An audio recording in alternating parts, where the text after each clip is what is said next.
dear friends. Today I'm going to review the book How I Made 2 Million in the Stock Market by Nicolas Darvas. So, starting off, the book basically talks about how a guy, Nicolas Darvas, who is just like us, a normal guy, is trading in the who started trading in the stock market all of a sudden. This book actually shows how he came to know about the stock market at first hand, and then started trading it and earned 2 million in the process of over 6.5 over the timeline of 6.5 years. And he started with just $10,000 and made it up into $2 million. During the course of this, I will explain all the various theories, the various methods that he used to achieve this target. And so we'll first start with the introduction of Nicolas Darvas. Nicolas Darvas was an economist trained at the University of Budapest, Hungary, and he fled from there during the Nazi-Soviet conflict. And the whole of the story actually rolls around the 1950s to 60s. That was the time when they had no computers, no computers or no such mobiles. So the trading was not easy. Everything was the communication was done on mostly telephone calls and cables, and they had ticker systems, like old ticker systems for trading, for finding out the stock prices. And every day this guy Nicolas Darvas had to check the stock prices on newspapers to find out what what was the current prices going on in the market. So just like I was explaining about Nicolas Darvas, after escaping from Budapest, he became a dancer and performed in different parts of the world.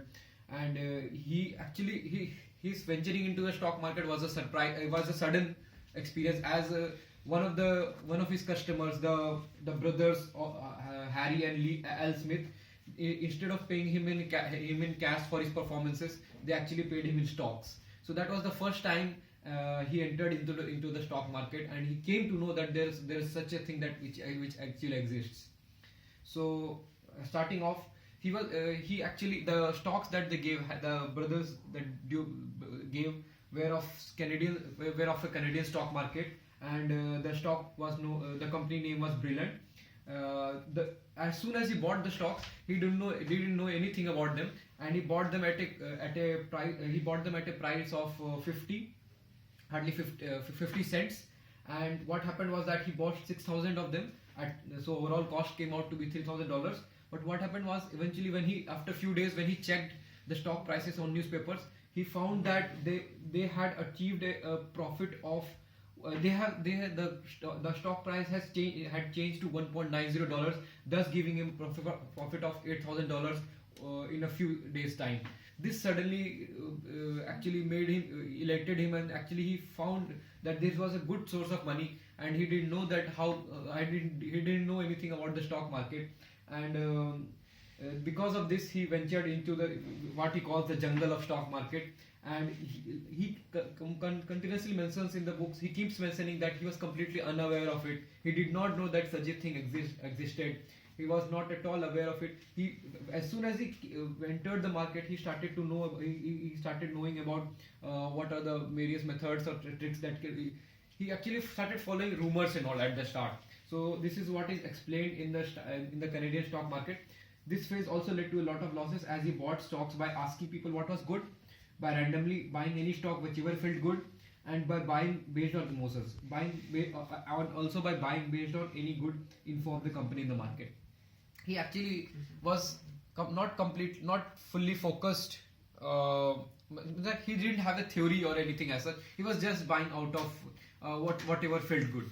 So he was not following any pattern or anything, and this actually again led him to making a lot of losses. After that, this went on for a year. This started during 1953, so for 1 year. So at 1954, he returned back to New York, to the place where he was living, where he was actually living. Here he sold off all the Canadian stock market stocks and started fresh with Wall Street. Now Wall Street had a different feeling, completely different. He got a feeling of something new in this. He was very fascinated by the different stock prices, the rumors going around the Wall Street and the different Wall Street sayings that he heard during that time. So he continued his mistakes here, which and he actually started with started keeping a broker, and followed blindly followed his advice, and this again made him led him to making a lot of losses. Why? Because the broker, clearly he earns commissions on the different tradings done by his customers. So the more the tradings, the more the broker earns. So because of following the broker blindly, he was making a lot of trading day by day, not making much profits, but in the turn making the broker earn a lot. So this phase again told him again from this phase he came to know that he needed to change his strategy. He needed to change his approach to his approach to the stock market. So there are few lessons that he learned while trading on the stock market, and these are the lessons which he learned. Should not follow advisory services; they are not dependable.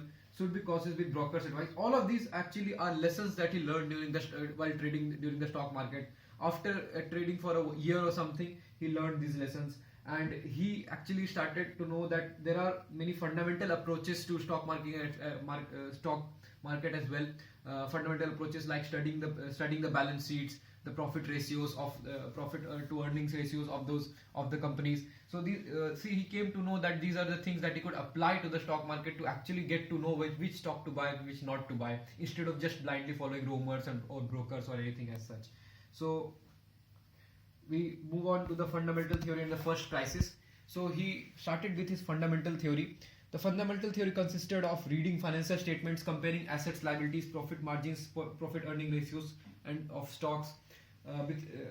These are all the fundamental basic book studies that he did. He studied the financial statements of the companies that he was considering. He also went through 20 different books based on stock markets during this time. So this was how he developed his fundamental theory, that based upon he also what he did was he knew that by now trading during the stock market, by now he had learned that if there is that different companies correspond to different fields. Like if a company is corresponding to the aluminium field, the whole of the aluminium sector will move together. It will proceed together, and this is what he learned from the market. And so what he did was he devised a strategy in which he will find out the strongest group among all the groups or the sectors of sector companies, and among that he will find the strongest company, and he will buy the stocks of that only. So this all he will do based on the fundamental analysis, like the profit margins, profit earning ratios. So this was what was his fundamental theory. Using this theory, he applied and he put his money on Jones and Laughlin stock. But what happened was that despite following all theory, despite following all everything, despite studying everything, he in the end he ended up with his first crisis. And his first crisis was he lost close to up to $12,000 or something. And this was despite following all these theories. He ended up a loss, and he was at a loss at understanding what to do and how to change all of this in order to get a profit. He had really thought that he was going somewhere, he was getting a heading somewhere, but it all ended to ultimate loss in the stock market. So he devised a new theory using that, and that was a technical theory. In the previous slide, I have already showed you that he by this time he had already mortgaged his Las Vegas property, the loan on insurance. So he had taken a lot of loan during this time, and because of this loans and all, he was under a lot of debt. And during this debt time, he discovered he started trading again based on price volumes. So this was what led to his technical theory, because trading based on price volumes made him buy 2 or 3 stocks, which actually made him profit in the end. And this led him to constructing his new technical theory. This technical theory, what he did was he started trading based on stocks which were actually being traded in a high volume. So high volume and continuously going up stocks, those were the stocks that he was looking for. and this led him to this was what was the base of his technical theory, where he decided to buy stock with high trading volume, stock which was going up or at least was moving up in the up direction, and he also decided to keep his losses less and his profits more. That is to say that he actually devised a method in which he was, as soon as he started losing on a company, he would sell the stocks instead of waiting for anything. And for any stock that he bought which was getting profits, he stayed with that stock to earn more and more profits. And this was all based on like I said, based on the weapons of price and volume, box theory, automatic buy order, and or stop loss order. Automatic buy order is obviously means that if you are trading and if a stock is moving up, then he knows that if it moves to a certain level, then he should buy the stock. So he put a price tag on that, saying that if it reaches till this stock level, then I will buy that stock. So that was automatic buy order. So this led to buying a proper stock. Then stop loss sell order, that was if a stock starts falling, then if it falls to a certain number, then it should be automatically sold rather than going further down. So this is how then box theory is that he made the stock historical data into small boxes, where he decided that if the stock was moving in a certain box, then it would always move in that box only, and if it is moving in from that box to the upper box then it means that the stock is going up. The small fluctuations inside this box, he didn't have to be concerned about that. So that is how he developed his box theory. So next was the second crisis. Despite following all those, he did a very human mistake. Actually, what happened? Following all those theories, he was making profit. He made close to $250,000 profit, and after that, what he did was he thought that I have become a master of my art, and now I will move closer to the stock market. So what he did was he rented a room closer to the broker's office and watched the stock market closely. But because of moving closer to the stock market, he again forgot his own lessons and started trading based on rumors and everything. This was a very human mistake, and because of which he again fell into a second crisis, and he started making losses once again, and he forgot all of his lessons that he learned earlier.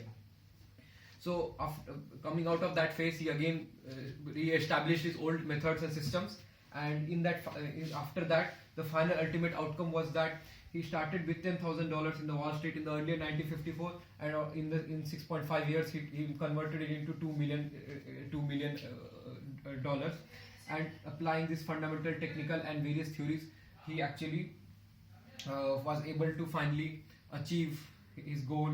He achieved a lot of profits, not his goal, achieve a lot of profits in this.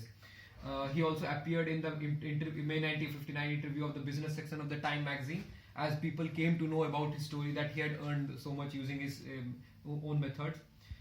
The 5 lessons that I learned from this book were: kill your darlings. Kill your darlings basically means that you should not keep near and dear stocks. You should never build romantic relationships with your stocks. You should sell them according to the market situation.